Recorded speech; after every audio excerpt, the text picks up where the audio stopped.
queridos irmãos, mais uma vez, nesta manhã de domingo, estamos aqui para compartilhar uma porção da Palavra de Deus para a sua vida, para você estar experimentando a bondade de Deus, a soberania de Deus.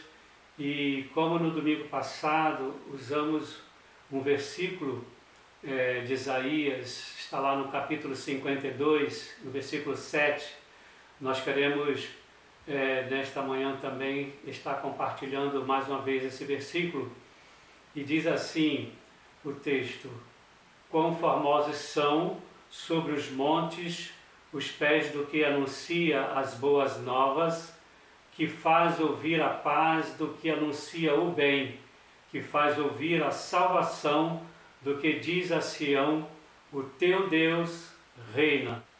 O maior desafio neste tempo que vivemos de pandemia é que nós cristãos não podemos perder a visão de que o nosso Deus reina, como está no texto que acabamos de ler. Se formos contextualizar este versículo, o povo de Israel estava experimentando naquele tempo também uma grande experiência, e eles estavam há 70 anos como escravos da Babilônia, porque Nabucodonosor, rei da Babilônia, havia levado cativo a tribo de Judá, Jerusalém. Os moradores de Jerusalém haviam sido transportados para a Babilônia como escravos, e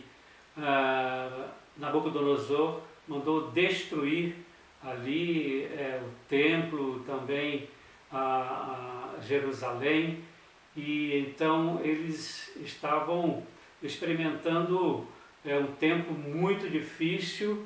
E depois de 70 anos, então, vinha uma palavra de ânimo, uma palavra de esperança para aquele povo, através deste texto e de outros que ali Isaías vai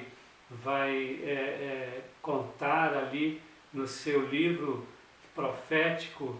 E então, queridos, o que vemos é que neste contexto de Israel era anunciado que o Senhor reinava, apesar desse povo estar sofrendo essa escravidão naquele tempo. Hoje também não é diferente. O mesmo Deus de ontem, o mesmo Deus de Israel, é o mesmo Deus de hoje, que reina também, que controla todas as coisas. Então nós não podemos perder esta visão de que o Senhor está reinando, o Senhor está controlando todas as coisas que têm nos acontecido. E também, como o povo de Israel, precisamos estar crendo, e vimos como a primeira lição extraída deste contexto é que nós precisamos crer incondicionalmente na soberania de Deus. Vimos como exemplo a passagem do povo de Deus pelo Mar Vermelho e a morte de todo o exército de Faraó. Vimos que Deus estava controlando. Deus chamou Moisés e disse tudo o que ia acontecer, mandou que ele retrocedesse no caminho que estava para se colocar diante daquele mar, porque Deus tinha plano, Deus tinha sobre o seu controle todas as coisas que aconteceram naquele momento para o povo de Israel. Atravessaram o Mar Vermelho a seco, a pés enxutos, e depois, quando entra então o exército de Faraó perseguindo, o mar volta e mata todo aquele exército, para que o nome do Senhor fosse conhecido tanto pelo povo egípcio, como também pelo povo de Deus, que estava iniciando uma caminhada de 40 anos pelo deserto e precisavam de conhecer o poder de Deus.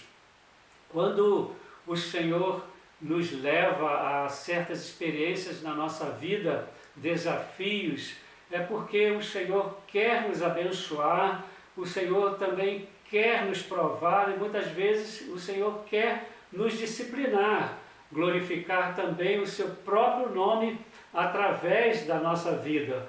O nome do Senhor, ele é sempre glorificado quando nós cristãos passamos por algumas experiências e que o nome do Senhor pode ser glorificado através da nossa vida.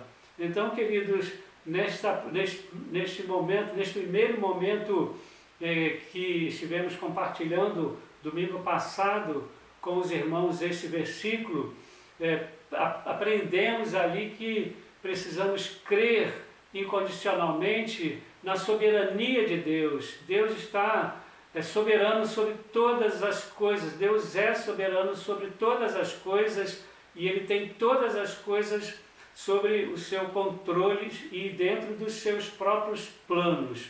E nesta oportunidade de hoje, queremos extrair também uma lição deste contexto e no sentido de que nós precisamos confiar incondicionalmente no poder de Deus. Primeiro aprendemos que precisamos crer incondicionalmente na soberania de Deus e hoje queremos falar sobre confiar incondicionalmente no poder de Deus. Deus pode realizar aquilo que é humanamente impossível e humanamente impensável até. Homem nenhum pode pensar aquilo que está nos planos e pensamentos de Deus. O próprio profeta Isaías, lá no capítulo 55, versículos 8 e 9, vai dizer: porque os meus pensamentos não são os vossos pensamentos, nem os vossos caminhos, os meus caminhos, diz o Senhor. Porque assim como os céus são mais altos do que a terra, assim são os meus caminhos mais altos do que os vossos caminhos, e os meus pensamentos mais altos do que os vossos pensamentos. Nesta manhã nós queremos trazer um exemplo, como também trouxemos no domingo passado, quando falamos no domingo passado a respeito da experiência de Moisés ali diante do Mar Vermelho, quando Deus faz o povo retroceder até em frente ao Mar Vermelho, porque ele queria glorificar o nome dele, e ali então ele faz abrir aquele mar e o povo de Israel atravessa a pés enxutos, a pés secos ali, e então quando o exército de Faraó vai perseguindo o povo de Deus, aquele mar então volta e mata todo aquele exército, porque Deus queria glorificar o nome dele através daquele momento, através do povo, através do exército dos egípcios.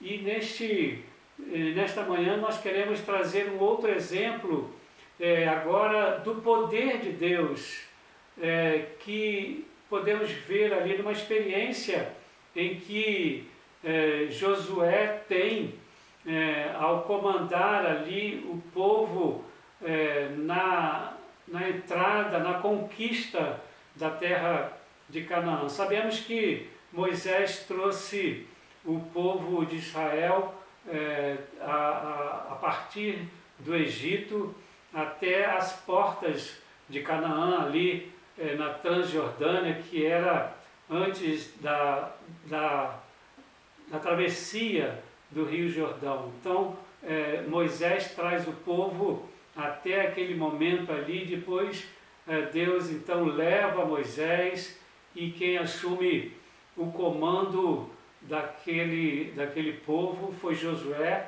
que havia vivido todas essas experiências com Moisés, e agora ele estava na responsabilidade de comandar o povo e adentrar na terra de Canaã com o povo para que pudesse, depois de toda a conquistada, então repartir a terra com as tribos de Israel. E vimos então que ao iniciar o seu ministério ali, podemos chamar assim, que era um desafio que Deus já havia colocado em suas mãos, então o primeiro grande desafio que ele teria que enfrentar era atravessar o Rio Jordão, e Deus pede a Josué então que transmita ao povo para que se santifiquem, porque o Senhor faria maravilhas no meio daquele povo, e iniciou com a travessia do Rio Jordão, ali a pés secos também. Já haviam experimentado com Moisés a travessia do Mar Vermelho, agora eles experimentam para entrar em Canaã, eles experimentam a travessia do Rio Jordão também, quando o Senhor faz abrir o rio e eles atravessam ali e chegam ao segundo desafio, que era a conquista de Jericó. Eles precisavam de passar ali por Jericó e destruir a cidade de Jericó. E então, como sabemos na história, Jericó era cercada por muralhas intransponíveis, e Deus manda então que Josué circule aquelas muralhas, a cidade, por 6 dias, e no 7º dia os levitas e os sacerdotes deveriam de estar tocando as trombetas e o povo clamando ao Senhor, e foi o que aconteceu. E o que se dá é que as muralhas de Jericó caem, e eles podem então entrar na cidade e destruir a cidade, toda a cidade, vencendo ali aquele povo e colocando fogo naquela cidade para acabar com Jericó, porque era a ordem do Senhor. Mas Deus havia dado uma ordem para que eles não trouxessem o que sobejasse ali daquela cidade, todo o ouro, toda a riqueza daquela cidade deveria de ser destruída, assim como todos os homens, todas as mulheres, todas as crianças. Aquela cidade deveria ser destruída totalmente. E vemos então que eles partem dali e vão enfrentar um outro reino, que era o reino de Ai, e então eles perdem para este exército de Ai, e Josué então clama ao Senhor e pergunta por que o Senhor não estava com eles naquela guerra, naquela luta ali contra Ai. E o Senhor diz então a Josué que havia pecado no meio do povo. Josué vai investigar e descobre então que Acã havia trazido riquezas lá de Jericó, quando Deus havia dito que não trouxessem nada. E então Josué vai e disciplina toda a casa de Acã, e eles todos morrem. E Josué então volta a guerrear com Ai, e são vencedores ali. Josué e o exército do povo de Israel são vencedores ali contra aquela cidade e aquele reino de Ai. E depois, seguindo, adentrando a Canaã para conquistar toda a terra, eles precisavam de conquistar a terra de Canaã, expulsando aqueles povos que estavam ali. E então eles vão e fazem, no meio desta caminhada, um acordo com Gibeão, que era uma cidade ali daquele lugar. E então eles, neste acordo, dizem que eles concordam que então um povo protegeria o outro, não estariam se destruindo, guerreando. E logo depois, quando outros reis de 5 outras cidades souberam que Josué tinha feito este acordo com Gibeão, então combinaram os cinco reis para que trouxessem os seus exércitos para guerrear e acabar com Gibeão. E então Josué vai em socorro de Gibeão, e então eles lutam contra aqueles 5 exércitos, e é neste momento que entra este milagre na vida de Josué, né? Quando ele então ora ao Senhor e pede então que o sol se detenha e a lua pare de caminhar. E então vemos esse texto lá em Josué, no capítulo 10, do versículo 12 até o versículo 14, diz assim: Então Josué falou ao Senhor no dia em que o Senhor deu aos amorreus nas mãos dos filhos de Israel, e disse na presença dos israelitas: Sol, detente em Gibeon, e tu, lua, no vale de Ajalon. E o sol se deteve e a lua parou, até que o povo se vingou de seus inimigos. Isto não está escrito no livro dos justos? O sol, pois, se deteve no meio do céu e não se apressou a pôr-se, quase um dia inteiro. E não houve dia semelhante a este, nem antes nem depois dele, ouvindo o Senhor assim a voz de um homem, porque o Senhor pelejava por Israel.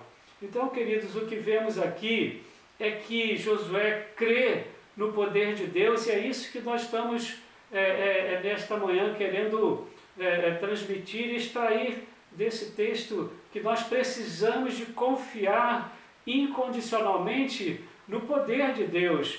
Vimos aqui este exemplo, Deus mandou que a lua parasse, que o sol se detesse, porque Josué havia orado e pedido ao Senhor e ordenou. Então, cremos que o Senhor tem todo o poder para realizar tudo que estiver e que for necessidade nossa. Se nós crermos e orarmos ao Senhor, como Josué fez, o Senhor também realiza por seu poder coisas que são impossíveis aos homens. Quem podia pensar que o sol iria parar? Quem poderia pensar que a lua ia se deter? Somente olhando a história, e sabemos que o Deus que criou o mundo, criou os céus e a terra, por que não pararia o sol e a lua? Não é? Então precisamos de crer, extrair destes textos da palavra de Deus e crer que o Senhor tem todo o poder para estar abençoando e transformando e mudando este momento que nós estamos vivendo. Precisamos de, como igreja, precisamos de, como povo de Deus, continuar clamando ao Senhor para que Ele abrevie estes dias e faça parar também esta pandemia que vivemos neste tempo. Lembram o que aconteceu com Jesus e os seus discípulos no barco, certa vez que eles estavam atravessando o mar, quando veio uma grande tempestade? Está lá em Marcos, no capítulo 4, os versículos 38 e 39, diz assim: E Jesus estava na popa, dormindo sobre o travesseiro. Eles o despertaram e lhe disseram: Mestre, não te importa que pereçamos? E ele, despertando, repreendeu o vento e disse ao mar: Acalma-te, emudece. O vento se aquietou e fez-se grande bonança.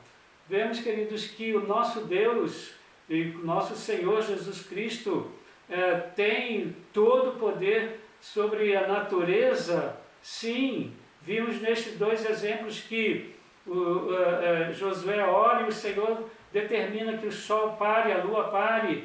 E neste texto aqui de Marcos, vemos que o próprio Senhor Jesus manda que aquela fúria do mar, aquele vento cessasse e houve grande bonança. Mas também vemos tantos outros milagres realizados por Jesus. Lembramos da mulher com fluxo de sangue. Havia 12 anos que esta mulher estava com fluxo de sangue, havia gasto todo o seu dinheiro, toda a sua fortuna para ser curada ali com os médicos e não conseguiu nada.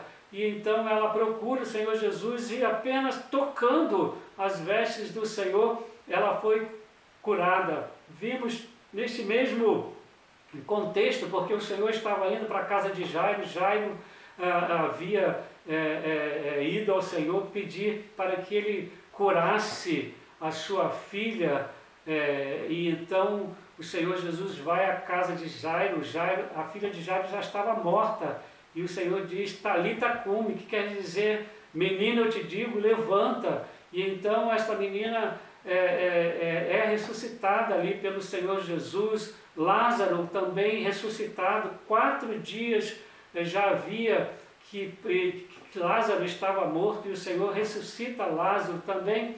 Vemos que o Senhor indo para Jerusalém, passa por Jericó ali, e havia um cego à beira da estrada, e esse cego foi curado.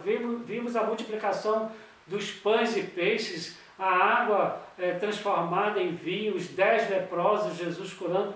Então, queridos, a pesca maravilhosa também. Vimos que aí existem a manifestação do grande poder de Deus. Deus tem todo o poder. O próprio João Evangelista vai dizer no final do seu livro, lá no capítulo 21, que foram tantos os milagres que Jesus havia feito que não caberiam no mundo inteiro os livros se fossem escritos. Deus realizou grandes milagres, Jesus realizou grandes milagres, e hoje este mesmo Deus, este mesmo Jesus está pronto a realizar milagres na nossa vida.